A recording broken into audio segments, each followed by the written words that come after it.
નમસ્કાર તમામ મિત્રોને સ્વાગત છે આપણી યુટ્યુબ ચેનલ સ્ટોક એનાલિસિસમાં। બજેટ પહેલાં મોતીલાલ ઓસવાલ દ્વારા સૂચવવામાં આવેલા 6 મિડ કેપ શેર ખરીદો।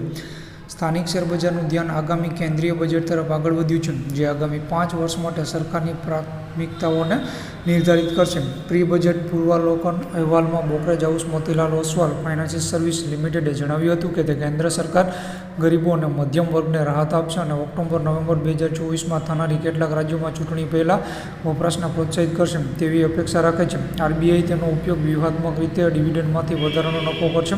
બ્રોકરેજ ફર્મે આગામી બજેટને લઈને કેટલાક મિડકેપ શેરોમાં રોકાણ કરવાની સલાહ આપી છે। કંપનીને આશા છે કે બજેટ આ શેરોમાં વધારો લાવશે। પહેલો શેર છે ગોદરેજ પ્રોપર્ટીનો શેર છે। તો લાઈવ મિન્ટના સમાચાર મુજબ મોતીલાલ ઓસવાલે ગોદરેજ પ્રોપર્ટીઝની ટાર્ગેટ કિંમત 3725 રાખી છે। આ વર્તમાન કિંમત કરતાં 12% વધુ છે। બ્રોકરેજ અપેક્ષા રાખે છે કે જીપીએલ ફાઇનાન્સી 26થી સરપ્લસ કેશ ફ્લો જનરેટ કરશે। તેનાથી ચોખ્ખું દેવું 8000 થી 8500 કરોડ સુધી મર્યાદિત રહેશે। બીજો શેર છે પરસિસ્ટન્ટ સિસ્ટમનો શેર છે। બ્રોકરેજે પરસિસ્ટન્ટ સિસ્ટમના શેરનો ટાર્ગેટ ભાવ ₹4560 રાખીને તેની ખરીદવાની સલાહ આપી છે। સ્થાનિક ફર્મે જણાવ્યું હતું કે 3 ક્વાર્ટરમાં મજબૂત આરોગ્ય સંભાળ વૃદ્ધિ તબીબી ઉપકરણોના યોગદાનને કારણે છે। યુએસમાં ફાર્મા અને હેલ્થકેર વ્યવસાયો અગ્રેસર છે। કંપનીએ પે ડોમેનમાં વ્યૂહાત્મક રોકાણ કર્યું છે, જે સમય જતાં સાકાર થવાની અપેક્ષા છે। ત્રીજો શેર છે કેઈઆઈ ઇન્ડસ્ટ્રીઝનો શેર છે।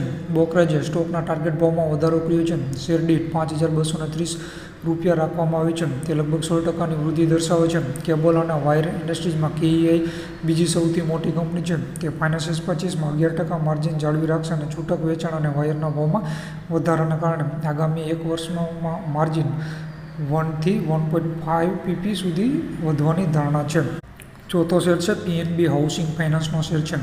બ્રોકરેજે તેની ટાર્ગેટ કિંમત 1015 રાખેલ છે, જે લગભગ 26%નો વધારો દર્શાવે છે। બ્રોકરેજ અપેક્ષા રાખે છે કે કંપની ફાઇનાન્શિયલ 24થી 26 દરમિયાન લોનમાં મજબૂત 18%નો CAGR વૃદ્ધિ અને પેટમાં 23%નો CAGR વૃદ્ધિ આપશે। બ્રોકરેજે જણાવ્યું હતું કે તે ટેકનોલોજીમાં રોકાણ ચાલુ રાખવાની યોજના ધરાવે છે।